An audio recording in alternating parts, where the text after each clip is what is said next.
ஆமென். ஹல்லேலூயா. வேதம் சொல்லுகிறது அவருடைய சமூகத்திலே கவலையாக இருக்கலாம், வேதனையாக இருக்கலாம், ஆனால் பைபிள் சொல்லுகிறது நீங்கள் மன மகிழ்ச்சியாக இருங்கள். ஹல்லேலூயா.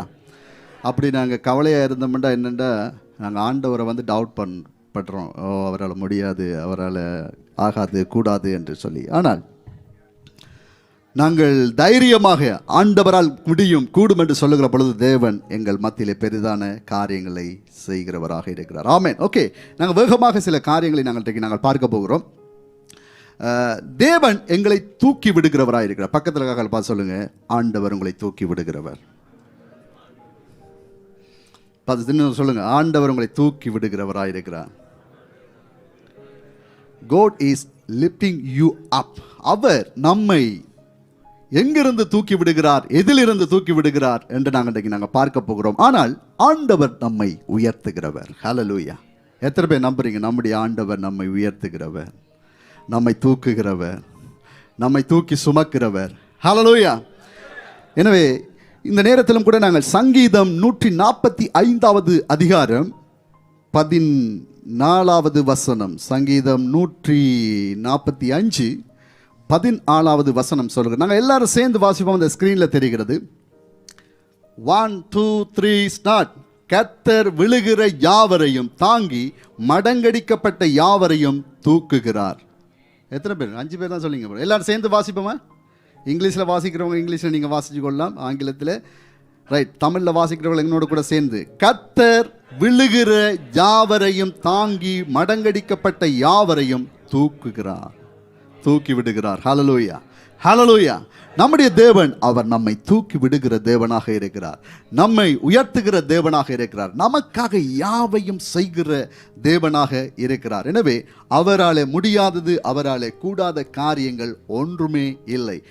எனவே நாங்கள் ஒரு சின்ன ஒரு டெமோ ஒன்று உங்களுக்கு நாங்கள் செய்து காட்ட போகிறோம். எங்கள் மத்தியில் சைமன், அதே மாதிரி ஷர்வின் அவர்கள் இருக்கிறார்கள். அவர்கள் முன்பதாக வருவார்கள். Okay, right.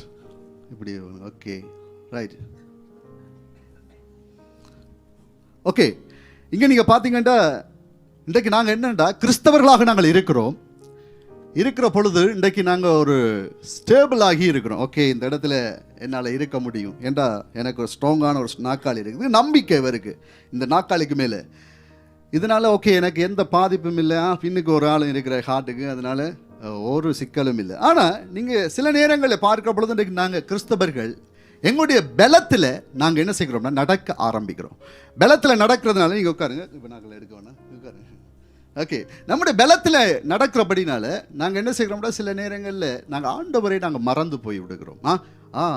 ஜீசஸா அப்படி ஒரு சப்ஜெக்ட் இருக்குதா என்ற மாதிரி எங்களுடைய நோக்கம் இன்றைக்கு போய்கொண்டிருக்கு. வேதாகமா, பைபிளா, ஹோலி ஸ்பிரிட்டா, பரிசுத்தாவியா, சபையா, ஞானஸ்தானமா என்கிற மாதிரி இன்றைக்கு என்ன நடக்குதுண்டா எங்களுடைய வாழ்க்கை போய்கொண்டிருக்கு. ஆனால் இன்றைக்கு எங்களுடைய சொந்த பலத்தில் நாங்கள் இருக்க நினைக்கிறோம், சொந்த காலில் நாங்கள் நிற்கிறோம், சொந்த பணத்தில், சொந்த செல்வாக்கில், சொந்த காரியத்தில், சொந்த முயற்சியில், சுய காரியத்தில் நாங்கள் இன்றைக்கு எங்களுடைய மாம்ச முயற்சியில் நாங்கள் இருக்கிறபடியே பல நேரங்கள் நினைக்கிறோம், ஓகே நான் ஸ்டேபிளாக இருக்கிறேன். பக்கத்தில் இருக்கிற சொல்லுங்கள், நீங்கள் பல நேரங்களில் நீங்கள் நினச்சிருக்கலாம் ஸ்டேபிளாக இருக்கிறீங்கன்னு. ஆனால் ஒரு நாள் அதே மாதிரி அவர் ஓகே எல்லாம் இட்ஸ் ஓகே இருக்குது என்று நாங்கள் நினைக்கிறோம். ஆனால் அவர் உட்கார பார்க்குறேன், வா, சில நேரங்கள் நாங்கள் விழுந்து போயிடும். ஏண்டா, ஆனால் விழுகிற பொழுது ஆண்டவர் எங்களை அவர் என்ன செய்கிறாண்டா சில நேரங்களை அவங்களுக்கு தூக்கி விடுகிறார். ஆமென், ஹல்லேலூயா. சில நேரங்கள் எங்களை தூக்கி விடுகிறார். சில நேரங்களை நீங்கள் பார்த்தீங்கடா ஓகே, சில நேரங்கள் எங்களை தாங்குகிறவராக இருக்கிறார், எங்களை விடம் இல்லை. சில நேரம் நாங்கள் நினைக்கிறோம் எங்களோட பலத்தினால தான் இன்றைக்கு நாங்கள் உயிரோடு இருக்கிறோம், இன்றைக்கு நாங்கள் காடியை ஈஸியாக ஓடிட்டு வந்துட்டோம், இல்லை நான் சூப்பர் டிரைவர் என்றபடி. ஆனால் ஆண்டவர் சில நேரங்கள் நீங்கள் விழப்போகிற நேரங்களிலே ஆண்டவர் உங்களை தூக்குறவராக இருக்கிறார். தூக்குறவர் மட்டுமல்ல, அவர் எங்களை கண்மலையின் மேல் உயர்த்துகிற தேவனாக இருக்கிறார். Hallelujah, hallelujah. Thank you thank you thank you thank you. நீங்கள் பார்த்தீங்கன்னா நம்முடைய தேவன் இப்படிப்பட்ட தேவனாக இருக்கிறார். இன்றைக்கு மக்கள், யாக்கோபு சொல்லுகிறார், சுய மாம்சத்தில் இழுக்கப்பட்டு, சுயத்தினால் அவர்கள் இழுக்கப்பட்டு பலவித பாவங்கள், பலவித காரியங்கள் மாம்சத்திலே அவர்கள் என்ன செய்கிறார்கள், விழுந்து அவர்கள் நொறுக்கப்படுகிறார்கள், அவர்கள் அழிக்கப்படுகிறார்கள், எழும்ப முடியாத அளவுக்கு இன்றைக்கு இருக்கிறவர்களாக இருக்கிறார்கள். அடுத்த ஸ்லைடில் நாங்கள் பார்க்கிற பொழுது பார்த்தீங்கன்னா, ஆண்டவர் எங்களை என்னென்னா குழியில் இருந்து எங்களை தூக்கி விடுகிறார், குழியில் இருந்து தூக்கி விடுகிறார். ஜோசேப்புடைய வாழ்க்கையை நீங்கள் பார்த்தீங்கன்னா எல்லாமே இருக்குது. நல்ல ஃபாதர், நல்ல மதர், நல்ல பிரதர்ஸ், நல்ல ஃபேமிலி, எல்லாமே இருக்குது. ஜோசப்புக்கு ஒரே சந்தோஷம், குதூகல, கொண்டாட்டம். ஆனால் சடன்லியாக ஒரு நாள் ஜோசப்பை தூக்கி அவருடைய சகோதரர்கள் குழியிலே போடுகிறார்கள். இதுவரைக்கும் நல்ல சாப்பாடு, பெஸ்டான சாப்பாடு. ஏண்டா யாக்கோப்பு ஜோசப்பை அதிகமாக நேசித்தான் என்ற அவருடைய மனைவி அவர் அதிகமாக நேசித்தபடியால் ஜோசப்புக்கு, அந்த மனைவிக்கு பிறந்த அந்த ஜோசப்பை அதிகமாக நேசித்தார். பலவர்ண அங்கி, நல்ல பாதுகாப்பு, அவருக்கண்டா எதுவுமே செய்யக்கூடிய நல்ல தகப்பன். ஆனால் சடன்லியா நீங்க பார்த்தீங்கன்னா அவர் நினைச்சு பார்க்க முடியாத ஒரு பள்ளத்துக்குள்ளே அவர் கிடக்கிறார். வஸ்திரங்கள் இல்லை, அடிக்கப்பட்டிருக்கிறார். எல்லாரும் எதிர்க்கிறார்கள். அண்ணா சிமியோன் நீவா, ரூபன் நீவா, லேவி, ஜூதா, எல்லாரும். ஆனால் குழியில் இருக்கிற பொழுது பைபிள் அழகாக சொல்லுகிறது, கர்த்தர் ஜோசேப்போடு இருந்தார். ஆமென், ஹல்லேலூயா. பக்கத்தில் கையை பிடிச்சு சொல்லுங்க, உண்மையாக சொல்லுங்க. பக்கத்தில் கையை பிடிச்சி, கர்த்தர் உங்களோட இருந்தால் எந்த குழிக்கு நீங்கள் பயப்படாதீங்க. சொல்றீங்களா? அதே மாதிரி நீங்க பாத்தீங்கன்னா தேவன் என்ன செய்கிறார், எங்களை சில நேரங்கள் விழுகிறதுக்கு முன்பதாகவே தேவன் எங்களை சுமக்கிறார். விழுந்து போவதற்கு முன்னதாகவே தேவன் நம்மை சுமக்கிறவராக இருக்கிறார்.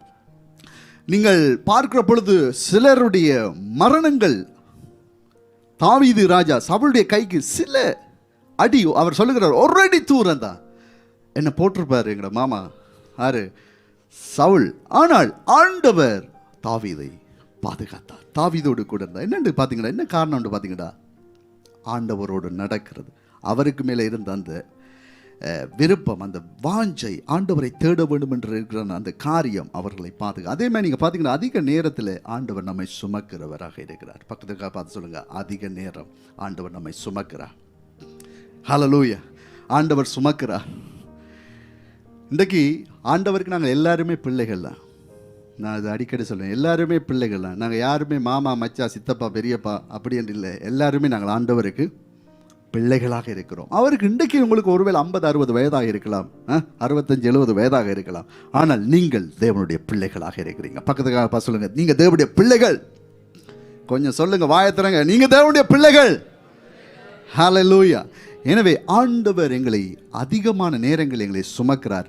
இன்னொரு நீங்க பார்த்தீங்கன்னா, டைம் வருகிறது, நேரம் வருகிறது, கர்த்தர் உங்களை உயர்த்துகிற தேவனாக இருக்கிறார். இதைத்தான் இங்கே நாங்கள் பார்க்க போகிறோம். Time coming, your time. ஆண்டவர் அந்த நேரத்தில் உங்களை உயர்த்துகிறவர், உங்களை தூக்கி விடுகிறவர், உங்களோடு கூட இருந்த காரியங்களை செய்கிற ஒரு நல்ல ஆண்டவரை நானும் நீங்களும் இன்றைக்கு ரட்சகராக இல்லாவிட்டால் தேவனாக, எங்களுடைய தகப்பனாக நாங்கள் ஏற்றுக்கொண்டிருக்கிறோம். ஹல்லேலூயா, ஹல்லேலூயா, ஹல்லேலூயா. நீங்கள் பார்த்தீங்கன்னா இன்றைக்கு இந்த உலகத்தில் நிறைய ஆபத்தான இடங்களுக்கு மக்கள் போயிருக்கிறாங்க. இப்போ சமீபத்தில் ஒரு வருடத்துக்கு முன்னு விஜயகலாவா என்ன ஒரு பேர், ஓகே, அவங்க ஒரு குழிக்குள்ளே விழுந்துட்டாங்க. கேள்விப்பட்டீங்களா? ஒரு வருஷத்துக்கு பெரிய ஃபேமஸாக போச்சு. மலேசியா முழுவதும் எல்லாரும் ஆர்மிஸ், போலீஸ் வந்து, ஆனால் பிடிக்கலாம் போயிட்டு, சாரி, ஓகே. ஆனால் எங்கே போயிட்டாங்கன்னு தெரியல. அவங்க ஒரு குழிக்குள்ளே போயிட்டாங்க, ஆனால் எங்கே போயிட்டாங்கன்னு தெரியல. அந்த குடும்பத்துக்கு, மலேசியாவுக்கு, இந்தியாவுக்கே பெரிய ஒரு கலக்கம். ஆனால் சில நேரங்களில் நீங்கள் பார்த்தீங்கன்னா, சில நாடு, தாய்லாண்டில் ஒரு வீடியோ நாங்கள் பார்க்க போகிறோம். தாய்லாண்டில் நீங்கள் பார்த்தீங்கன்னா சில வருடங்களுக்கு முன்பதாக ஒரு 12 சின்ன பையங்க அவர்கள் என்ன செய்தார்கள்னா, ஒரு தன்னுடைய கோச்சரோட கூட எல்லாம் ப்ராக்டிஸ் எல்லாம் முடிச்சுட்டு, அன்றைக்கு டைம் இருக்குது, கொஞ்சம் லேட்டாக வீட்டை போகும்போது ஒரு குகைக்குள்ளே போகிறார்கள். போய் பார்த்துட்டு நாங்கள் சடன்லியாக வீட்டை போயிடுவோம். அங்கே குகைக்குள்ளே போய் அவர்கள் போகிற அந்த நேரத்தில் மழை பெய்ய ஆரம்பிச்சிது. அந்த மழை தண்ணி எல்லாம் பயங்கர ஹெவி ரெயின், அந்த தண்ணீர் எல்லாம் அந்த குகைக்குள்ளே போயிட்டு, குகைக்குள்ளே போனால் என்ன நடந்துட்டா, குகை இப்படி ஏற்றத்தாழ்வுகள், பள்ளத்தாக்கு மேடு இருக்கிறபடினால அந்த பள்ளமாக இருந்த இடமெல்லாம் ஃபுல்லாகிட்டு புல்லாயினும் அந்த அதுக்குள்ளே மாட்டுப்பட்டு போயிட்டாங்க. ஆனால் அவங்கள எப்படி உள்ளுக்கு ஆளுங்க இருக்கிறாங்கன்னு தெரிஞ்சுட்டு, ஆனால் உயிரோடு இருக்கிறாங்களான்னு 9 நாளைக்கு பிறகு தான் தெரியுமா. 9 நாள் ஆயிடுச்சு. அதுக்கு பிறகு தான் இதுக்குள்ள 12 பேர் மாட்டியிருக்காங்க, 13 பேர் எல்லாம் சேர்த்து அந்த கோச்சரோட. அதுக்கு பிறகு நீங்கள் பார்த்தீங்கன்னா அந்த அவ்வளோ பேரையும் அந்த 17 நாளுக்கு பிறகு வெளியில் கொண்டு வராங்க. அவங்கள மயக்கி அவங்களுக்கு இதன்ட்டு உலக நாடுகள் முழுவதும் ஹெல்ப் பண்ணினது. ஆயிரக்கணக்கான 10,000த்துக்கு மேற்பட்ட அந்த ரெஸ்கியூ பண்ணுகிறவர்கள், பாதுகாக்கிறவர்கள், அவர்களை வெளியிலே கொண்டு வருகிறவர்கள் வேலை செய்தார்கள். பயங்கரமான அந்த அழிவில் இருந்த அந்த பயங்கரமான அந்த காரியத்தை இருந்து அவர்களை பாதுகாத்து அந்த வீடியோ ஒரு கிளிப் ஒன்று நாங்கள் பார்த்தா எங்களுக்கு ஓகேயா இருக்கும். எப்படி குழி என்பது அல்லாவிட்டால் நாங்கள் விழுந்து போகிறது என்பது எவ்வளவு பயங்கரமாக இருக்கு இருக்கா. ஓகே, ப்ளே பண்ணுங்க. Okay,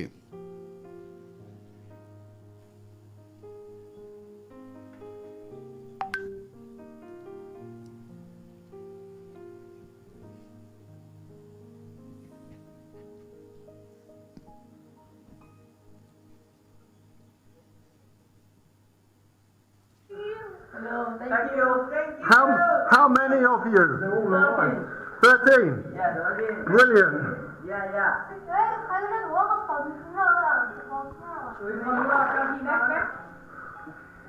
Đỡ bỏ hả? Bỏ đi. Backpack is we go inside. No, not today. Not today. There's 2 of us. You have to die.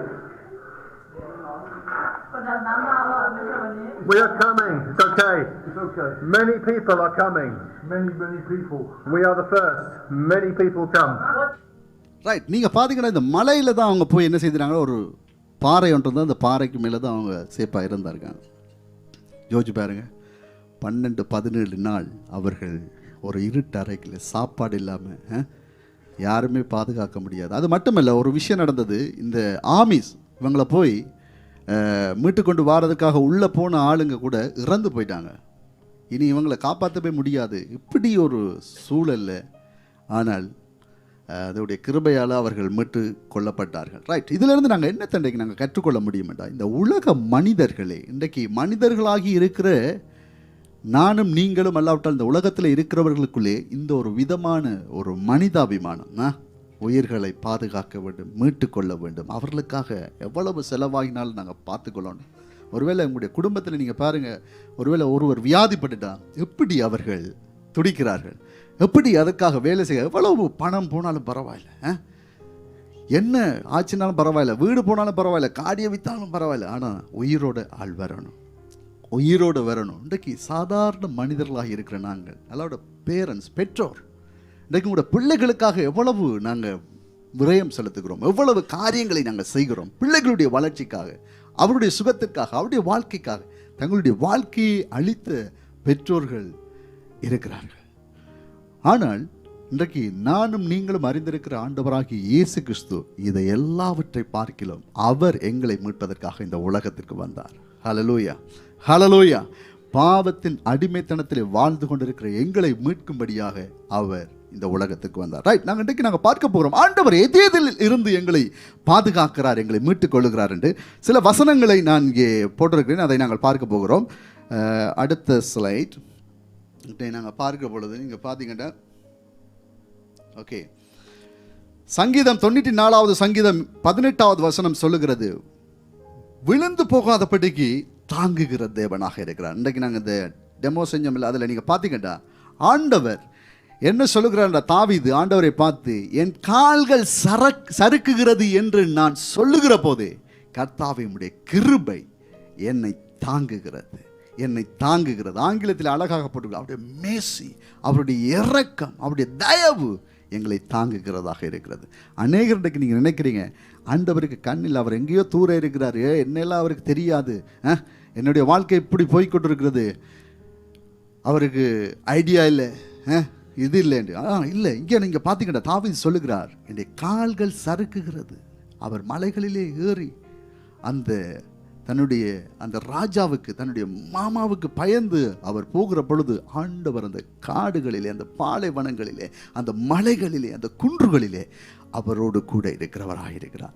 இன்றைக்கு நாங்கள் அவர்களை பிள்ளைகளாக இருக்கிற பொழுது ஆண்டவருடைய தயவு எங்களை தாங்குகிறதாக இருக்கிறது. ரெண்டாவது நீங்க பார்த்தீங்கன்னா சங்கீதம் 37 சங்கீதம் 23 தொடக்கம் 25 சொல்லுகிறது, விழுந்தாலும் முற்றிலுமாக நாங்கள் மடிந்து போக மாட்டோம், எங்களை அவர் தாங்குகிறவராக இருக்கிறார். அவர் சொல்லுகிறார், நல்ல மனுஷனுடைய நடைகள் கர்த்தராலே உறுதிப்படுத்தப்படும், அவருடைய வழியின் மேல் அவர் பிரியமாயிருக்கிறார். 24வது வசனம் சொல்லுகிறது, அவன் விழுந்தாலும் தள்ளுண்டு போவதில்லை, கர்த்தர் தமது கையினாலே அவனை தாங்குகிறார். 25வது வசனம் சொல்லுகிற தாவீது சொல்லுகிறார், நான் இளைஞனாய் இருந்தேன், முதிர் வயதுள்ளவனானேன், ஆனாலும் நீதிமான் கைவிடப்பட்டதையும் அவன் சந்ததி அப்பத்துக்கு இறைந்து திரிந்ததையும் நான் காணவில்லை. ஹல்லேலூயா! எவ்வளவு அழகான வசனம் பார்த்தீங்களா? நீங்கள் கர்த்தரை நம்பி இருந்தீங்கண்டா, அவரை சார்ந்திருந்தீங்கண்டா, அவர் மீது பற்றுதலாக இருந்தீங்கண்டா, நீங்கள் ஒரு நாளும் பிச்சை அடிக்க மாட்டீங்க, நீங்கள் ஒரு நாளும் ஒட்டாண்டியாக போய்விட மாட்டீங்க. ஆண்டவர் ஏதாவது ஒரு காரியத்தை செய்வார், ஏதாவது ஒரு காரியத்தை செய்வார், எதையாவது ஒரு காரியத்தை உங்களுக்காக செய்க அவர் வல்லமையுள்ள தேவனாக இருக்கிறார். எனவே இதில் நீங்கள் பார்த்தீங்கன்னா, ஒருவேளை நீங்கள் விழுந்து போயிட்டான்ட்டு நீங்கள் நினைக்காதீங்க, ஆண்டவர் உங்களை தூக்கி விடுவார். ஒருவேளை நீங்கள் விழுகிறதுக்கு நீங்கள் ஆயத்தமாக இருக்கிறீங்க, எல்லாவட்டும் ஓகே, என்னை நம்பினவர்கள் எல்லாரும் கைவிட்டுட்டாங்க, எல்லா கதவும் அடைக்கப்பட்டிருக்கு, எல்லா கதவும் அடைக்கப்பட்டிருக்குது. ஒருவர் சொல்லுகிறார், எல்லா கதவும் அடைக்கப்பட்டிருக்குது, ஆனால் ஆண்டவர் உங்களுக்காக 100 கதவுகளை திறக்க அவர் வல்லமை உள்ளவராய். பேசுகிற பொழுது பேசலாம், பேசுன்ற மாதிரி நோ, ஆண்டவரால் முடியும். ஆனால் ஏதோ ஒரு காரியத்தை ஆண்டவர் எதிர்பார்க்கிறார், அதை நாங்கள் நினைத்துக் கொள்ள வேண்டும். ரைட், மூன்றாவது காரியத்தை நாங்கள் பார்க்கப்போது சங்கீதம் 116:8 சொல்லுகிறது, அவர் மரணத்திற்கு நம்மை விலக்குகிறவர். நீர் என் ஆத்துமாவை மரணத்துக்கும், என் கண்களை கண்ணீருக்கும், என் கால்களை இடறலுக்கும் தப்புவிக்கிறேன். அவர் சொல்லுகிறார், மரணம், கண்ணீர், இடறல். உங்களுடைய வாழ்க்கையில் ஒருவேளை மரணம் சம்பந்தமான காரியங்கள், மரண வியாதி, மரண பள்ளத்தாக்கு, மறிக்கிறதுக்கான தருவாய்கள் இருந்தாலும் கர்த்தர் உங்களை மரணத்திலிருந்து உங்களை பாதுகாப்பார். ஒருவேளை இரவு முழுவதும் நீங்கள் கண்ணீரோடு இருக்கலாம், என்னை யாருமே கவனிக்கிறாங்க இல்லை, என்னை யாருமே பார்க்குறாங்க இல்லை, எனக்கு அது இல்லை, வேலை இல்லை, இப்படியா பிரச்சனையாக இருக்குது, உங்களுடைய படுக்கை கண்ணீரால் இருக்கலாம். ஆண்டவர் சொல்லுகிறார், உங்கள் கண்ணீருக்கும் என் கால்களை இடறலுக்கும். ஒருவேளை எல்லாம் முடிஞ்சது, ஓகே, முடிச்சு கொள்ளலாம் என்று நினைச்சாலும் ஆண்டவர் உங்களை விட மாட்டார். உங்களை உயர்த்துகிற, உங்களை தாங்குகிற, உங்களை தூக்குகிறவராயிருக்க. ஏசாயா அழகாக சொல்லுகிறார், 46:4 வசனம். ஏசாயா 46:4 வசனம் சொல்லுகிறார், முதுமை வரைக்கும், உங்கள் முதிர் வயது வரைக்கும் நான் அப்படி செய்வேன், நரை வயது வரைக்கும் நான் உங்களை தாங்குவேன், நான் அதை செய்தேன், இனிமேலும் நான் ஏந்துவேன், நான் தப்புவிப்பேன், நான் தாங்குவேன். ஆண்டவர் சொல்லுகிற அந்த கால வேளையில் நீங்கள் வயசாயிட்டுன்னு நீங்கள் கவலைப்படாதீங்க, நீங்களும் ஆண்டவருக்கு பிள்ளைகள் தான். உங்களுடைய வாழ்க்கையிலையும் ஆண்டவர் உங்களை தாங்குகிறவர், உங்களை சுமக்கிறவர். ஒருவேளை முடி இல்லாமல் இருக்கலாம், முடி நரைச்சு போயிருக்கலாம், கை காலெல்லாம் சரியான உழைவாக இருக்கலாம், இடுப்பு வலி முடியாமல் இருக்கலாம், ஆனால் கர்த்தர் உங்களை தாங்குகிறவர், உங்களோடு கூட இருக்கிறவர், உங்களை உயர்த்துகிற தேவனாக இருக்கிறார், உங்களை அவர் அரவணைக்கிறவராக இருக்கிறார். எனவே இந்த கால வேளையிலே ஏன் இந்த காரியத்தை ஆண்டவர் உங்களோடு பேசுகிறார் என்று நீங்கள் ஒருவேளை சிந்திக்கலாம். ஆண்டவர் உங்களை அதிகமாக நேசிக்கிறார். ஹல்லேலூயா, ஹல்லேலூயா. நாங்கள் இந்த நைட் ப்ரேயருக்கு வந்தாலும் கை ஒரு கவியதுங்க. Okay okay, very good, super.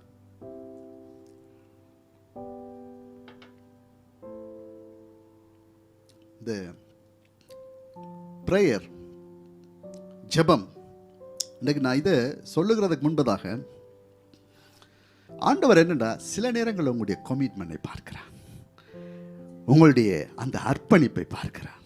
Time எல்லாருக்கும் டைம் இல்லை, எல்லாருக்கும் இந்த 24 மணித்தியாலம் தான்.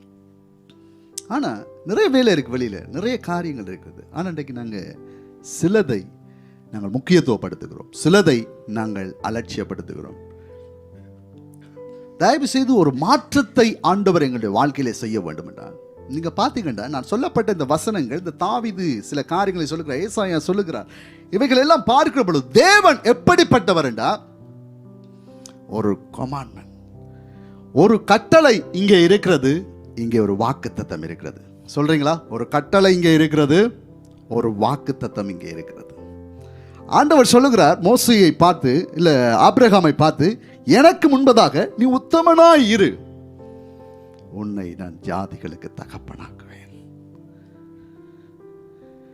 உன்னுடைய வாழ்நாள் நீடித்திருக்க வேண்டுமானால் தாயையும் தகப்பனையும் கனம் பண்ணு. இது இப்படிதான் பைபிள் வசனம் இருக்கிறது. ஒரு பிளஸிங் இருக்க வேண்டுமானால் இங்கால ஒரு ரூல்ஸ், ஒரு ரெகுலேஷன் இருக்கிறது. அதை நாங்கள் ஃபாலோ பண்ணணும். இன்றைக்கு நாங்கள் என்னண்டா, பசி எங்களுக்கு தீந்துடணும், ஆனால் கை ஒன்றும் செய்யக்கூடாது, வாய் ஒன்றும் திறக்கக்கூடாது, இப்படியே இருந்துட்டு எங்களுடைய பசி தீந்து போயிடணும். முடியுமா? எல்லாரையும் ஹாஸ்பிட்டலாம் கொண்டு போட்டு உங்களை ஏற்றணும். இன்றைக்கு உங்களுக்கு பசி என்றா நீங்கள் என்ன செய்யணும்? சாப்பாடு இருக்குது, எல்லாமே இருக்குது, ஆனால் நீங்கள் சில பகுதி நீங்கள் செய்யணும். சமைக்கிறதுக்கு வேண்டாம் மனைவி இருக்கலாம், அல்லாவிட்டா வீட்டில் இருக்கிறவங்க சமைக்கலாம், அல்லாவிட்டா நீங்கள் சமைச்சுக்கலாம். ஆனால் சில விஷயங்கள் நீங்கள் செய்யத்தான் வேணும். நீங்கள் செய்தால் தான் உங்களால் முடியும். இன்றைக்கு நாங்கள் என்னண்டா, யாராவது ஒருவர் அப்படி, இன்றைக்கு நாங்கள் பவுல் சொல்லுகிறார், நீங்கள் காலத்தை பார்த்தால் நீங்கள் எல்லாரும் பெரிய பாஸ்டரா பிஷப்பாக இருக்க வேண்டிய ஆளுங்க, இன்னும் நீங்கள் பால் ஒண்ணுங்கிற குழந்தைகளை போல இருக்கிறீங்க. ஏனண்டா இன்றைக்கும் வந்து யாராவது ஒருவர் எங்களுக்கு நிலாவை காட்டி சோறு ஊட்டுற மாதிரி, சாப்பிடுங்க வாங்க, இந்த பூச்சாண்டி வருது, ஐயோ சாப்பிடு. இன்றைக்கு ஆண்டவர் எதை எதிர்பார்க்கிறார்? அந்த கமிட்மெண்ட்டை எதிர்பார்க்கிறார். இன்றைக்கு கால்கள் சறுக்காம உங்களை பாதுகாக்கணும், உங்களோட கூட இருக்கோண்டா. தாவீது சும்மா ஆள் இல்லை, பயங்கர நெருக்கம், வீட்டில் யாரும் மதிக்கிறது இல்லை. அட சும்மா இருந்த என்ன கொண்டு போய் அந்த அரண்மனையில் வச்சு ஒரு பாட்டு பாடினது ஒரு குற்றமா? இந்த ஆள் என்ன வேற திறத்திக்கிட்டு வரான், வீட்டி அப்பா சேவகர்கள், என்னடா இது விளையாட்டு? ஆனால் ஜெபிக்கிறார், ஆராதிக்கிறார். ஒருவேளை பாருங்க, ஆடுகளை மேய்த்து கொண்டு அந்த கிண்ணறம் என்கிறதான அந்த ஒரு இசைக்கருவி வச்சு, யாருமே இல்லை, அந்த ஆடுகள்லாம் இருக்கும். ஆடுகளை தங்களுக்குள்ளே சொல்லிக்கிட்டு இருக்கும், மச்சான் பாடுறான், டீல நல்லா தான் பாடுறான் போல. ஆனா கர்த்தர் பார்த்தார். ஹல்லேலூயா. கர்த்தர் பார்த்தார். அதான் அந்த பாட்டு இவர் ஜோசுவா பென்னி எழுதியிருக்கிறார். ஆடுகள் பின்னே அலைந்து திரிந்தேன், யாருமே கேட்கல, வீட்டில் ஃபங்க்ஷன் நடக்குது, யாருமே எனக்கு இன்வைட் பண்ணல, ஆனா ஆண்டவர் அரியணையை எனக்கு தந்தார். அரியணையை, மாளிகையை, அரச மாளிகையை, அந்த சிம்மாசனத்தை ஆண்டவர் எனக்கு கொடுத்தார். எப்படி? பைபிள் சொல்லுகிறது, அவன் என்னுடைய இருதயத்துக்கு ஏற்றவன். சில நேரம் பிரச்சனை இருந்துச்சுதான், வரல, யுத்தத்துக்கு போகாம உப்பரிகைக்கு மேலே இருந்தார். சில நேரங்களில் மற்றவருடைய மனைவியோடு இருந்தார். ஆனால் சில நேரங்கள் ஆண்டவர் கிரேஸ் மன்னிக்கிறார். அதே விஷயத்தை தொடர்ச்சியாக செய்வதை ஆண்டவர் ஒரு நாளும். ஆனால் அதே நேரத்தில் நீங்கள் பார்த்தீங்கன்னா வெட்டொண்டு துண்டு ரெண்டு தான் நம்முடைய தேவனும். சாதாரண ஆள் இல்லை. அந்த பிள்ளை சாகும். பைபிளை வாசிங்க, பைபிளை வாசிங்க. எனவே சில நேரங்களில் நீங்கள் பார்த்தீங்கன்னா அவர் அந்த இஸ்ரவேல் கோத்திரத்தை கொஞ்சம் பெருமை வந்துட்டு அவர் எண்ணுகிறார், எங்களுடைய நாட்டில் எத்தனை பேர் இருக்கிறார்கள் எனக்கு கீழே. ஆண்டவர் பெருமைக்கு எதிர்த்து நின்றார். சங்காரம் உண்டாயிற்று, சில வியாதிகளை கொண்டு வந்தார், சில பிரச்சனைகளை ஏற்படுத்தினார். ஆனால் ஆண்டவரை விட்டு விலகவில்லை. இன்றைக்கு நாங்கள் சின்ன பிரச்சனைன்னு ஆண்டவரை விட்டு ஓடி போக பார்க்குறோம். இன்றைக்கு இந்த ஜோனா போல நாங்கள் இன்றைக்கு இருக்க பார்க்குறோம். ஜோனாவை போல எல்லாம் பட்டி படுக்கையெல்லாம் கட்டிக்கிட்டு ஒரு சின்ன பிரச்சனை சிக்கல்னு நாங்கள் ஆண்டவரோடு கோவிச்சு கொண்டு இருக்கிறோம். நோ, சில நேரங்களில் நீங்கள் உங்களுடைய வாயின் வார்த்தைகள் சில நேரங்களில் சொல்லலாம். எலியா சொல்லுகிறார், ஆண்டவரே போதும்,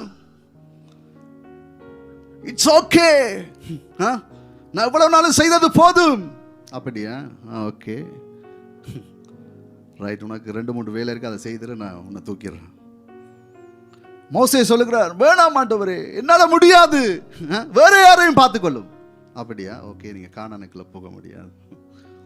சில நேரங்களில் சில வார்த்தைகளை நீங்கள் பாவிக்கிற பொழுது நீங்கள் பார்த்து நீங்கள் பாவீங்கள். சில நேரங்களில் ஆண்டவருக்கு விரோதமாய் எல்லாவிட்டால் நாங்கள் எங்களுடைய விசுவாச குலைச்சலுக்கு விரோதமாய் காரியங்களை செய்தோமெண்டா சில நேரங்களில் நாங்கள் சிக்கலுக்குள்ளே நாங்கள் மாட்ட வேண்டியிருக்கும். எனவே ஆனால் ஆண்டவர் நல்லவர். பக்கத்தில் சொல்லுங்கள், நம்முடைய தேவன் நல்லவர், அவர் அன்புள்ளவர்.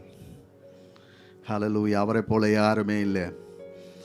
எனவே அவர் இன்றைக்கு நீங்கள் பார்த்தீங்கன்னா இந்த காலத்தில் எப்படி ஆண்டவர் எங்களை தூக்கி விடுகிறார் என்று நாங்கள் பார்க்கிற பொழுது சில காரியங்களை நாங்கள் பார்த்து நாங்கள் நிறைவு செய்யலாம்.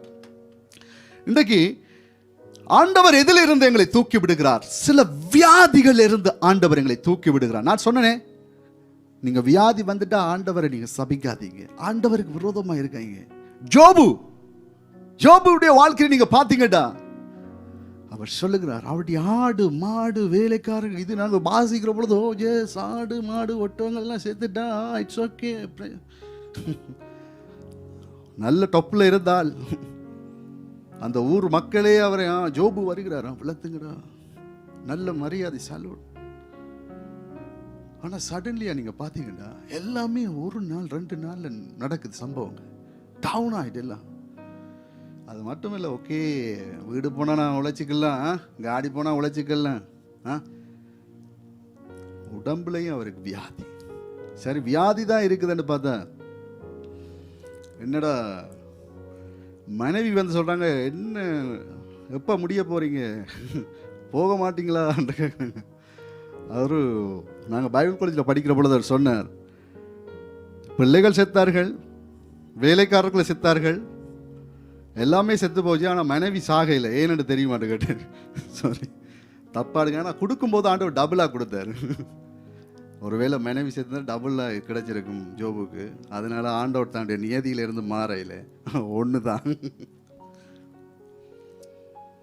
நீங்கள் பார்த்தீங்கன்னா வியாதி இதிலிருந்து ஆண்டவர் தூக்கி விடுவார். ஒரு உதாரணம் உங்களுக்கு சொல்ல முடியும் என்னால். உங்களுக்கு இன்றைக்கு நாளைக்கு காலையில் ஒரு 10,000 ரூபாய் உங்களுக்கு தேவை, 10,000 வெள்ளி. நாளை காலையில் கட்டாயம் 10,000 வெள்ளி தேவை, கொடுத்தே ஆகணும். இப்போ உங்களுக்கு விசுவாசமா ஆண்டவர் எனக்கு தருவார் என்ற விசுவாசம் நாளைக்கு 5 மணிக்கு எனக்கு தேவை. நீங்க ஜெபம் பண்றீங்க, நான் யார்கிட்டையும் கேட்கக்கூடாது, ஆண்டவர் இந்த பணத்தை எனக்கு சந்திக்கணும் அப்படின்னு நீங்க ஜபிக்கிறீங்க. எத்தனை மணி வரைக்கும்? நாளைக்கு டுமாரோ ஈவினிங் 5 o'clock மட்டும் நீங்க உங்களுக்கு டைம் இருக்குது. நீங்க என்ன செய்வீங்க? நாளைக்கு 5 மணிக்கு 10,000 வெள்ளி ஒரு ஆளுக்கு கொடுக்கணும், என்ன செய்வீங்க நீங்க?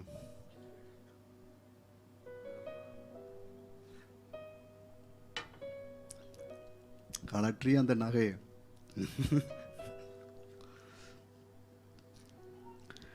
இன்றைக்கு நாங்கள் என்ன செய்கிறோம்டா, ரைட் 4 மணி ஆகிவிட்டது, 4 o'clock, 1 hour இருக்குது, 1 hourக்குள்ள கட்ட மண்டைக்குள்ள என்ன ஓடும் சொல்லுங்க ஆகும். அந்த ஆளுங்க இந்த கடன் கொடுக்குற ஆளு, இந்த அக்கா நேற்று நல்ல ஒரு செயின் போட்டிருந்தாங்க, இவர் நல்லா உழைக்கிறாரு, அவர் ஆளுங்கள்ட்ட ஞாபகம் முகம்தான் வரும். ஆனால் இங்கே ஜெபம் ஆண்டவரே எனக்கு தாரு. 4:30 ஆயிட்டு, ஐயோ காலும் கையும் கட்ட நட என்ன செய்வீங்க? 4:45 ஜெபம் பண்ணி ஆண்டவர் தருவார் ஹல்லேலூயான்ற என்ன செய்வோம்? அட்டிக்கு கோல் அடிச்சிருவோம், 10 பேர் கோல் அடிச்சு ஜெபமா கோலா பிரேயரா இயேசுவா எல்லாவட்டா. ஆனால் குட் ஃபெய்த்ஃபுல்ன்றது 4:55 ஆண்டவர் தருவார், ஆண்டவர் சந்திப்பார். இந்த மனநிலைக்கு எப்போ நாங்கள் போகிறோமோ சரியா 4:56 கூட இல்லாவிட்ட 4:58 கூட ஆண்டவரால் செய்ய முடியும். அதான் ஒருவர் ஜெபம் பண்ணி கொண்டிருக்கிறார்கள், சபையிலே பயங்கர மழை பெய்து கொண்டிருக்கிறது, சபை முடிந்து விட்டது, பாஸ்டர் சொல்லுகிறார் ஜெபியுங்கள் இந்த மழை நிற்கணும் என்று. எல்லாரும் ஜெபிச்சு கொண்டிருக்கிறார்கள், மழை நிற்கணும், எல்லாம் ஜெபிச்சு முடிஞ்சு ஆமேன் முடிஞ்சது. ஆனால் மழை நிற்கல, மழை பெய்து கொண்டே இருக்குது.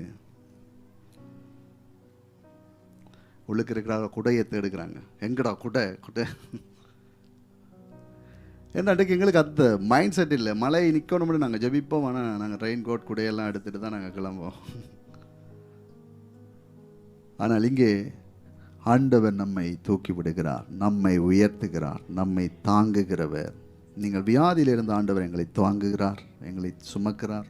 லோன், கடன், இன்றைக்கு கடன் சுமையில் பைபிள் சொல்லுகிறது நீ கடன் கொடுப்பாய், கடன் வாங்க மாட்டாய். ஆனால் இன்றைக்கு நாங்கள் பார்க்குற பொழுது இன்றைக்கு வித்தியாசமாக மாட்டு எல்லாமே லோனில் தான் இருக்குது, வீடு காடி இதெல்லாம். ஆனால் ஒருவேளை உழைக்கக்கூடிய சம்பாதிக்கக்கூடிய பலனை கர்த்தர் கொடுக்கிறவராயிருக்கிறார். உபாகமத்தில் நாங்கள் பார்க்கிறோம், பலன், அதாவது ஐஸ்வர்யத்தை சம்பாதிக்கிற பலனை ஆண்டவர் கொடுக்கிறவராக இருக்கிறார். இன்றைக்கு வேதாகம் எங்களுக்கு சொல்லுகிறது, சில காரியங்களை நாங்கள் தேவனுடைய சித்தத்தோடு, தேவனுடைய திட்டத்தோடு, தேவனுடைய பிளானிங்கோடு நாங்கள் செய்கிற பொழுது நாங்கள் சில காரியங்களை நாங்கள் மாட்டிக்கொள்ள மாட்டோம். ஆனால் சில காரியங்கள் நாங்கள் ஓவராக நாங்கள் செய்கிற பொழுது நாங்கள் மாட்டிக்கொள்கிறோம். ஆனால் சில நேரங்களில் ஆண்டவருடைய கிருபை எங்களை தாங்குகிறது. நான் சொன்னேனே, முதலாவது நாங்கள் விழுந்துட்டோம். ஏன்னா ஏற்கனவே எங்களுடைய பலன், மாம்ச பலன், எனக்கு எல்லாமே முடியும், சரீரத்தில் எனக்கு சக்தி இருக்கிறது, என்னால் முடியாதது ஒன்றும் இல்லை என்று நாங்கள் செய்ய பார்க்கிறோம். சில நேரங்கள் நான் விழுந்து போகிறோம். ஆனால் நீங்கள் உதவி கேட்க வேண்டிய ஒரே நம்பர் ஆண்டவரிடத்தில் மட்டும்தான். ஆண்டவரிடத்தில் மட்டும்தான் உங்களுக்கான உதவி இருக்குது. இந்த உலகத்தில் நீங்கள் ஒரு நாள் 2 நாள் செய்வாங்க. ஆனால் நீங்கள் தேவனை நீங்கள் நோக்கி பார்க்கிற பொழுது ஆண்டவர் நீங்கள் விழுந்தாலும் உங்களை அவர் தூக்கி விடுவார்.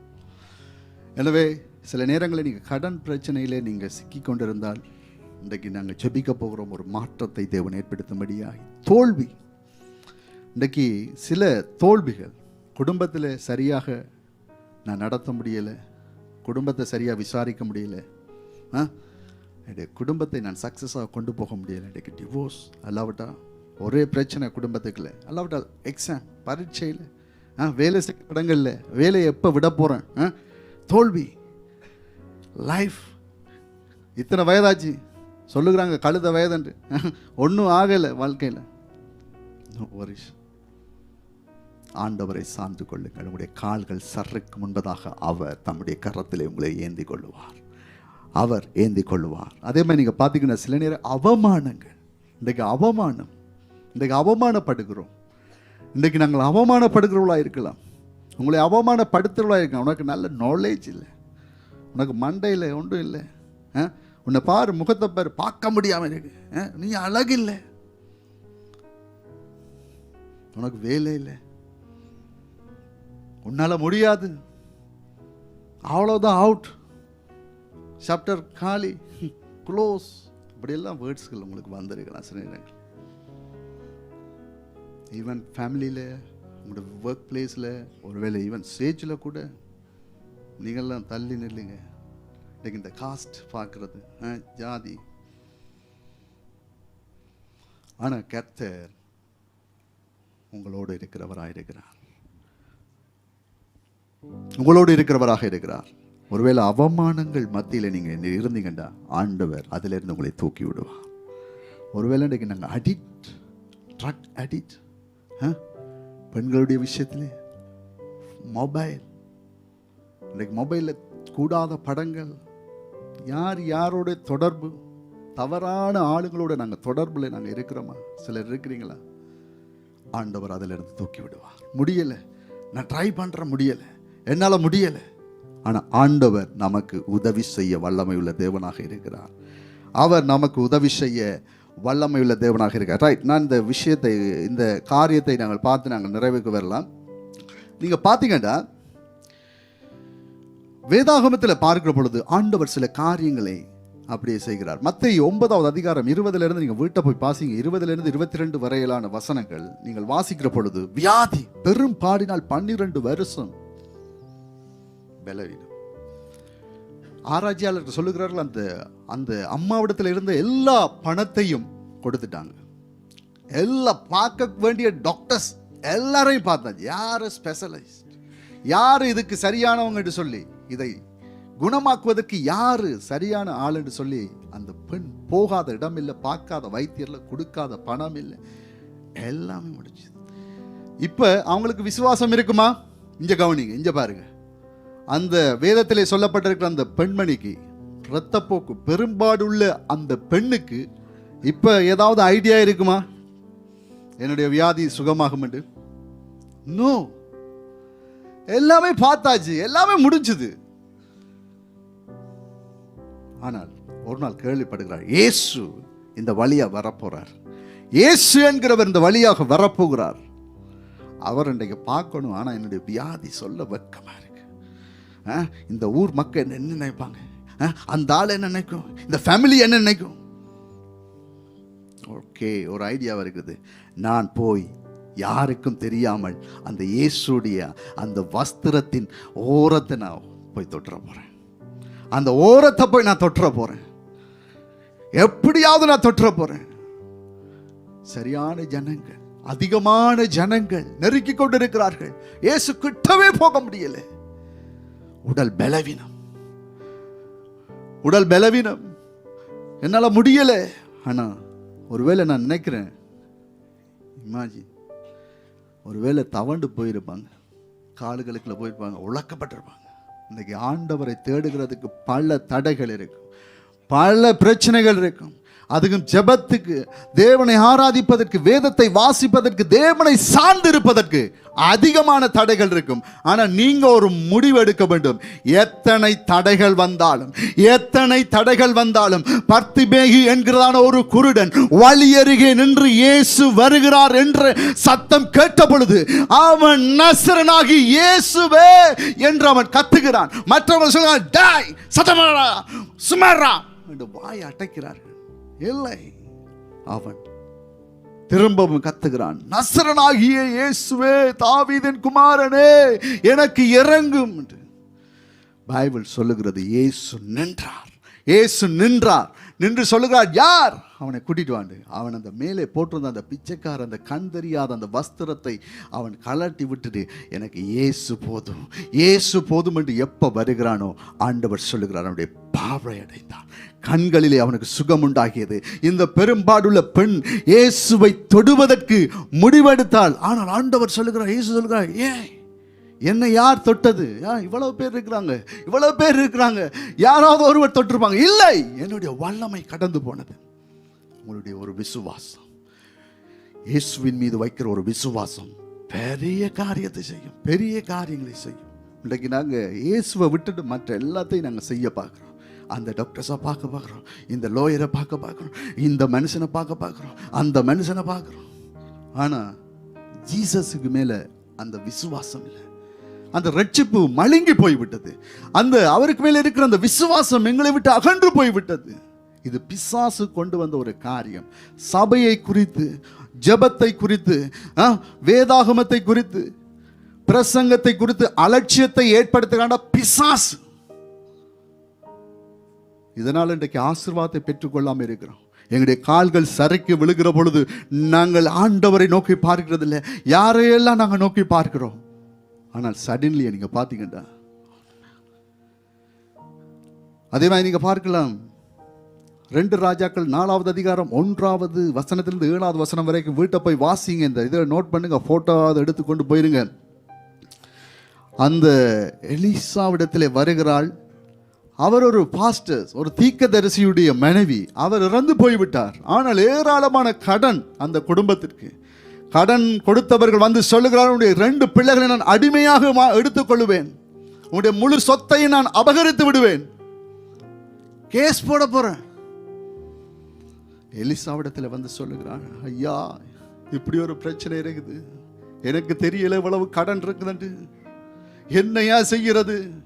நாங்க சாகிறதுக்கு பிளான் பண்ணிட்டோம், நாங்க முடிய போறோம், இதுதான் கடைசி வேலை, கடைசி ஆன்சர். நோ. எலியா சொல்லுகிறார், எலிசா சொல்லுகிறார், நோ, உன்னிடத்துல என்ன இருக்குது? பக்கத்தில் இருக்கிற பார்த்துக்கலுங்க, என்ன இருக்குது? என்னதாயா இருக்குது?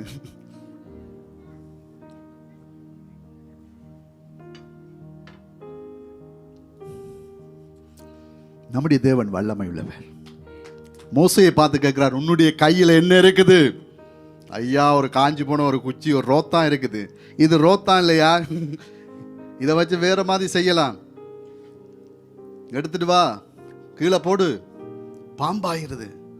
கொண்டு போ, சமுத்திரத்துக்கு நீட்டு, ஓ 2 ஆயிருது. என்னடா? சீசர்களை பார்த்து கேட்க, ஏய் எல்லாருக்கும் சாப்பாடு போடணும், என்ன செய்கிறது? ஐயா 2 அப்பமும் 5 மீனும் இருக்கு. அப்படியா? 5 அப்பமும் 2 மீனா?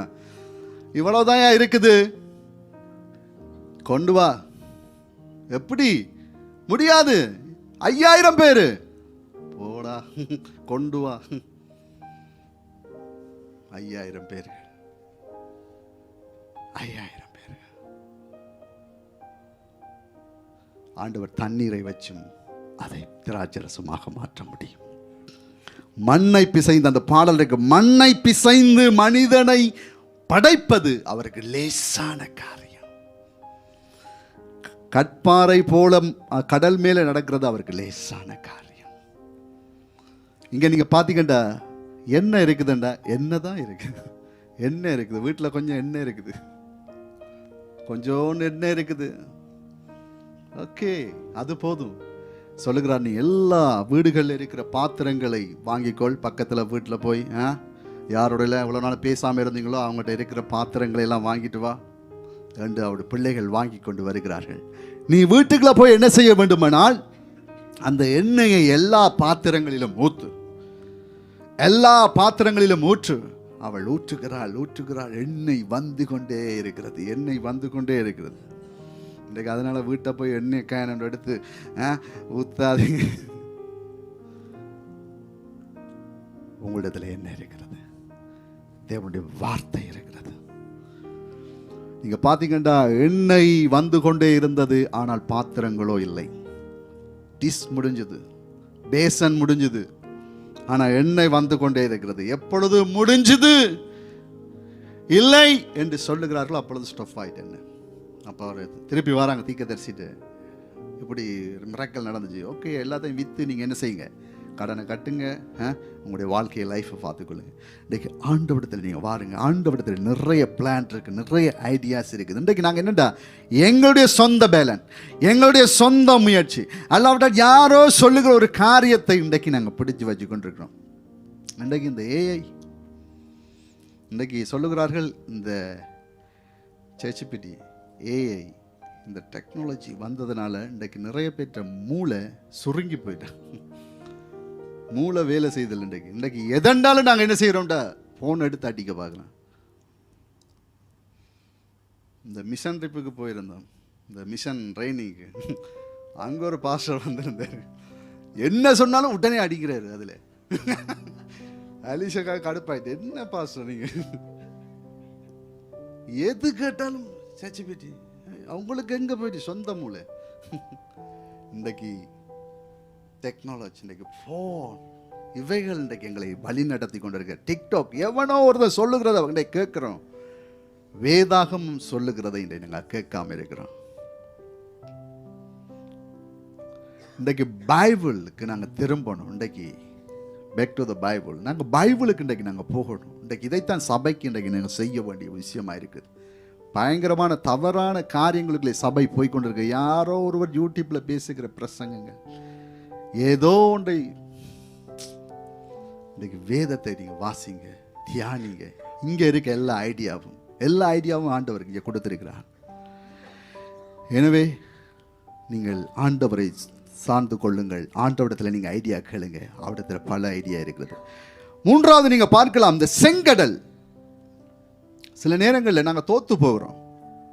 இந்த இஸ்ரவேல் மக்கள் என்ன செய்தார்கள்டா, ஓகே, இஸ்ரவேல் மக்கள் என்ன செய்தார்கள்டா, நாங்கள் ஜெயிச்சிட்டோம், எகிப்தியரை ஜெயிச்சிட்டோம். கடைசி நாள் 10 வாதைகளை ஆண்டவர் உண்டு பண்ணுகிறார்.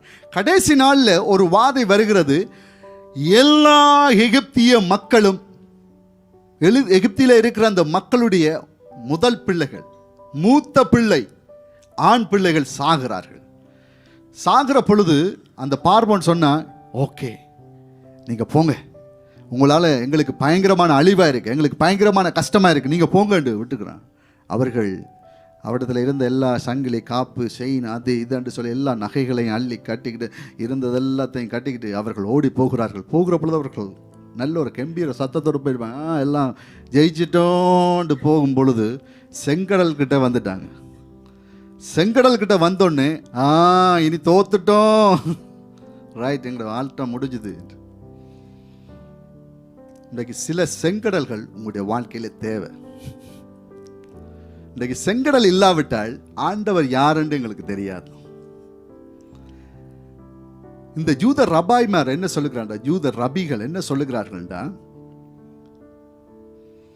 ஒரு காலகட்டத்தில் தேவன் யார் என்றே தெரியல. ஏனென்றா சூரியனை கடவுளாக கொண்டார்கள், காற்றை கடவுளாக கொண்டார்கள், நதி ஜோர்தான் நதி நைல் நதியை அவர்கள் கடவுளாக கொண்டார்கள், தவளைகள் இந்த இது எல்லா மிருகங்களையும் கடவுளாக கொள்ளுகிறார்கள். காரணம் என்னவென்று பார்த்தீர்கள் என்றால் தெரியல, ஆண்டவருடைய கிரியை தெரியல, அவர் எப்படிப்பட்டவர் என்று தெரியல. ஆண்டவர் யார் என்பதை வெளிப்படுத்துவதற்காகவே பார்வோனுடைய இருதயத்தை அவர் கடினப்படுத்தினார். பார்வோனுடைய இருதயத்தை கடினப்படுத்தினால நீங்க பாத்தீங்கன்னா அவருடைய ஒவ்வொரு கடவுளும் ஆண்டவர் போட்டு தள்ளினார். முதலாவது அவர்கள் நினைச்ச கடவுள் யார் என்று பாத்தீங்கன்னா அந்த நைல் நதி, அந்த நதியை, அந்த ஆற்றை, அந்த தண்ணீரை அவர்கள் கடவுளாக பார்த்தார். ஆண்டவர் அதை இரத்தமாக மாற்றினார். இப்படி நீங்க பாத்தீங்கன்னா தவளைகளை தெய்வமாக கொண்டார்கள், அங்கே இருக்கிற கற்களை தெய்வமாக கொண்டார்கள், அந்த சூரியனை தெய்வமாக கொண்டிருந்தார்கள். அங்கே அந்தகாரம் ஏற்பட்டது, பயங்கரமான காரியங்களை ஆண்டவர் செய்கிறார். செங்கடல் வருவதற்கு காரணம் இன்னும் இந்த மக்கள் என்னை நம்ப வேண்டும், என்னை அறிந்து கொள்ள வேண்டும். எனவே சில பிரச்சனைகள் வந்ததுண்டா நீங்க அதுக்கு நன்றி சொல்லுங்க, தேங்க்யூ இந்த பிரச்சனைக்கு. இன்றைக்கு நாங்கள் பிரச்சனையை கண்டு நாங்கள் பயப்படுறோம். ஏனெண்டா எங்களுக்கு தெரியல நம்முடைய ஆண்டவர் எப்படிப்பட்டவர், அவர் வல்லமை உள்ளவரா, அவரால் முடியுமா என்ற அந்த ஐடியா எங்களுக்கு இல்லாம போகுது. ஆனா உண்மையான ஒரு கிறிஸ்தவன் என்ன செய்வான்டா, அக்கினி ஏற்கனவே 7 மடங்கு சூடா இருக்குது, ஒரே ஒரு விஷயம் தான் நீங்க செய்யணும், விழுந்து நீங்க கும்பிட்டீங்கன்னா ஓகே, உங்களை நாங்கள் விட்டுறோம். ஆனால் நீங்க கும்பிடாட்டி சாத்ராக் மேஷாக் ஆபேத்நேகோ என்று அந்த 3 வாலிபர்களை அக்கினிக்குள்ள கொண்டு போய் போட்டாங்க. என்ன ஆச்சுன்னா அந்த அக்கினி என்னுடைய வல்லமையை தேவன் எடுத்து போட்டார், அந்த தன்மையை தேவன் எடுத்து போட்டார். அந்த ஃபயர், அந்த நெருப்பண்டா எரிஞ்சிரும். ஆனா இல்ல, தேவனுக்கு உண்பதாக நெருப்பும் ஒரு பரப்புமாய்த்தான். எனவே அது முடியாது. அவர்கள் அதுக்குள்ள உலாவடி கொண்டிருக்காங்க, மச்சான் நல்லா இருக்க, கொஞ்சம் சூடா இருக்க, இல்ல இல்ல குளிரா இருக்க. சிங்கங்களுடைய கபிகளிலே, சிங்கங்களுடைய கபி, சிங்க கபிக்குள்ளே தானியலை போடுகிறார்கள். சிங்கம் ஒன்றும் செய்யல. உண்மையா நடந்த இந்த சம்பவங்கள். ஏனென்றா சிங்கத்தை விட வல்லமை உள்ளவர் ஒருவர் இருக்கிறார், யூத ராஜ சிங்கம். ஹல்லேலூயா, ஹல்லேலூயா. உங்களை பார்க்க ஹல்லேலூயா. எனவே அந்த விசுவாசம் என்ன செய்யும் என்றால் நம்மை உருவாக்கும், நம்மை பலப்படுத்தும். இங்க நீங்க பாத்தீங்கன்னா செங்கடலுக்கு முன்பாக வருகிறார்கள். சும்மா சாதாரண விஷயம் இல்லை, ஒரு செங்கடல், ஒரு கடல், 47 இருக்கிற ஒரு கடல் 2ஆ பிரியுது. சிங்கப்பூர்களோட வேற நாட்டுக்கு போறதுக்கு மாதிரி எப்படி இருக்கும்? சாதாரண விஷயம் இல்லை. ஆண்டவர் அவ்வளவு பலமாக கிரியை செய்கிறார். காற்றை வர பண்ணுகிறார், அந்த 2ஆக அந்த தண்ணீரை பிளக்க பண்ணுகிறார். அது அப்படியே மதில் போல நிற்கிறது. சாதாரண விஷயம் அல்ல. எல்லாம் ஆச்சரியம், மீஷியத்துக்கு வந்த மாதிரி பார்க்கிறாடே, எப்படா அது நிக்குது?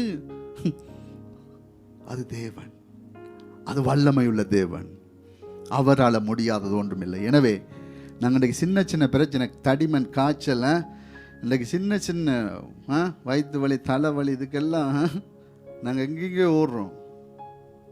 ஆனால் அவர் வல்லமை உள்ள தேவன், அவர் வல்லமை உள்ள தேவன். அதே மாதிரி நீங்கள் பார்த்தீங்கன்னா இன்றைக்கு அவமானங்கள், நிந்தைகள், அந்த இயேசுடத்திலே கையும் களவுமாக, கையும் மெய்யுமாக என்று சொல்லப்பட்டிருக்கிறது வேதாகமம். யோவான் 8ஆவது அதிகாரம் 1-11 வரைக்கும்.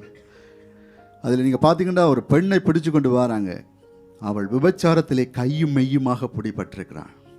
ஆனால் இங்கே ஒரு கேள்வி, விபச்சாரம் செய்வது 2 பேர், ஆனால் ஒரு பெண்ணை மாத்திரம் கொண்டு வந்திருக்கிறார்கள். எங்கே அந்த ஆண்? ஆனால் யூதர்கள், ஆண்களுக்கு அந்த காலத்தில் உரிமை இருந்தபடினால அவங்கள பெருசாக கவனிக்கிறது இல்லை. அவங்க என்ன செய்தாலும் அவங்க ஆற்றுல ஒரு கால், சேத்துல ஒரு கால், இட்ஸ் ஓகே. அவங்க சேத்துல மிதிச்சுட்டு ஆற்றுல கழுவிட்டு போயிடறாங்க. நோ. ஆனால் இங்கே நீங்கள் பார்த்தீங்கன்னா அந்த பெண்ணை கொண்டு வருகிறார்கள், வந்து சொல்லுகிறார்கள் மோசையுடைய பிரமாணம், லோ சொல்லுகிறது இவரை போட்டு தள்ளிடணும், கொலை செய்திடணும், கல்லெறிஞ்சு கொல்லணும். இதுதான் மோசை சொல்லி கொடுத்துட்டு போயிருக்கிறார் எங்களுக்கு. நீர் என்ன சொல்லுகிறீர்? வேதம் சொல்லுகிறது அவர் எழுதி கொண்டிருந்தார். 2 சொல்லுகிறார்கள். ஒன்று ஆண்டவர் 10 கட்டளைகளை எழுதியிருப்பார். அல்லாவிட்டால் வந்தவருடைய பாவங்களை அவருடைய பெயர்களை எழுதியிருப்பார். எங்களுக்கு தெரியல என்ன எழுதினார். ஆனால் ஆண்டவர் ஒரு விஷயத்தை சொல்லுகிறார். உங்களில் முதலாவது பாவம் இல்லாதவன் முதல் கல்லை எறிய கடவர்கள். ஒவ்வொருவராக அவர்கள் வீட்டுக்கு போய்விட்டார்கள். இயேசு எவ்வளவு பெரிய நல்லவர் என்றதை பாருங்க. நீங்க எப்படிப்பட்ட அவமானங்கள் நிந்தைக்குள்ள இருந்தாலும் உங்களை பார்த்து கேட்கிறார். அவர் கேட்ட ஒரு விஷயம், உன்னை யாரும் நியாயம் தீர்க்கவில்லையா? இல்லை ஆண்டவரே, நானும் உன்னை நியாயம் தீர்க்கிறதில்லை. ஆனால் நீ போ, இனி பாவம் செய்யாத. ஆண்டவர் எங்களை அணைக்கிற தேவனாக இருக்கிறார். எங்களுக்காக யாவையும் செய்கிறவர். ஒருவேளை நீங்க அவமான வழியிலே நீங்க போய் கொண்டிருக்கலாம். ஆண்டவருடைய கரம் வருகிறது உங்களை அணைப்பதற்கு. வேதம் சொல்கிறது அவர் ஒரு மார்போடு எங்களை அணைக்கிறவர். ஒரு தாய் தேற்றுவது போல எங்களை தேற்றுகிறவர். நீ என்ன காரியத்தில் இருந்தாலும் அவர் உன்னை தேற்றுகிறார், உனக்காக காரியங்களை செய்கிறார். ஆனால் ஒன்று, பாவம் செய்யாதே, இனி பாவம் செய்யாதே, இனி பாவம் செய்யாதே. இனி அந்த காரியத்திலிருந்து நீ வந்துரு. நம்முடைய தேவன் அவர் வல்லமை உள்ள தேவன். இங்கே அதான் நாங்கள் பார்க்கிற பொழுது ஆண்டவர் விவிதமாக எங்களுடைய கால்கள் சறுக்குகிற நேரங்களிலே எங்களை தாங்குகிறவர், எங்களுக்காக காரியங்களை செய்கிறவர். அதைத்தான் சொன்னேன், நீங்கள் குழியில் இருந்தாலும் உங்களை தூக்குவார், நீங்கள் விழுமுன்னும் உங்களை தூக்குவார். தூக்கினவர் சும்மா இல்லை, உங்களை சுமக்கிறவர். மோசே சொல்லுகிறார், ஒரு தகப்பன் தன் பிள்ளையை சுமக்கிறது போல உங்களை எகிப்திலிருந்து அவர் சுமந்து கொண்டு வந்தார். என்னென்ன தேவை, என்னென்ன காரியம் தேவை. இன்றைக்கு நீங்கள் உயிரோடு இருக்கிறீங்க, உங்களுடைய வரலாறு வேறு வித்தியாசமாய் மாறி இருக்கு. இன்றைக்கு நீங்கள் சிலர் நினைக்கிறீங்க, நான் என்னுடைய பலத்தால் தான் இங்கே இருக்கிறேன், என்னுடைய தைரியத்தால் தான் இருக்கிறேன், நான் என்னுடைய கண்ட்ரோலால், என்னுடைய ஃபிட்னஸால், நான் ஜிம்முக்கு போகிறதால அந்த இடத்துல இருக்கிறேன். நோ, ஆண்டவருடைய கிருபை பல நேரங்களிலே உங்களை தாங்கி தூக்கி சுமந்திருக்கிறது. இன்றைக்கும் அவர் சுமந்து கொண்டிருக்கிறார். அது மட்டுமல்ல, நம்மை குழியிலே இருந்து தேவன் தூக்கி கண்மலையிலே எங்களை உயர்த்துகிறவர். பக்கத்தில் சொல்லுங்க, உங்களை கண்மலையிலே உயர்த்துகிற தேவன். ஆமென், அல்லேலூயா, ஆமென், ஹல்லேலூயா. எங்களை கண்மலையிலே எங்களை உயர்த்துகிற தேவன். எனவே உங்களுடைய சந்ததிகளை தேவன் உயர்த்துகிறவர், உங்களோடு கூட இருந்து உங்களை நடத்துவார். எனவே நீங்கள் அவர் மேலே நம்பிக்கையாயிருங்க, விசுவாசமாயிருங்க. தேவன் பெரிதான காரியங்களை செய்வார். முதலாவது வசனத்தை திரும்பவும் வாசிப்போம். 1 2 3 ஸ்டார்ட். கர்த்தர் விழுகிற யாவரையும் தாங்கி மடங்கடிக்கப்பட்ட யாவரையும் தூக்கி விடுகிறார். ஆமென். நாங்கள் எழுந்து நிற்போம் இந்த நேரத்திலும் கூட.